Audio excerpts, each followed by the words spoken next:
রাফসানদা ছোট ভাই, রাফসানদা ছোট ভাই অ্যান্ড রাফসানদা ছোট ভাই। মানুষ যখন বাঁশ খায় তখন সব দিক দিয়েই বাঁশ খায় ভাই। এখন সব শেষ, ওডির কাহিনী শেষ, এখন বুলু। হ্যাঁ, বুলু নিয়ে এখন সব ষড়যন্ত্র।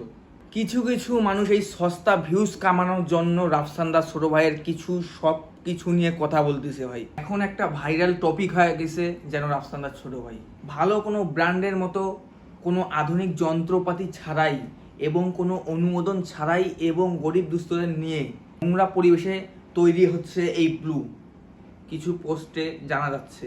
কিন্তু এ ব্লু আমরা এখন খেয়ে দেখবো, আসলে ব্লুর রিভিউ দেবো যে ব্লুটা আসলে কেমন। তো আমার কাছে এখন রাফসানদার ছোট ভাইয়ের কোম্পানির ব্লু এখন লেমন ব্লু আছে এবং লিচি, দুইটা স্বাদেই এখন আছে। তো দুইটা স্বাদের ব্লুই আমি এখন খেয়ে ট্রাই করে দেখবো আসলে কি। তো এখন আমি ট্রাই করব ব্লু। আমরা ছোটোবেলায় 5 টাকার কিছু লিচি খাইছিলাম, ঠিক সেরকমই স্বাদে ব্লু, লিচি ব্লু।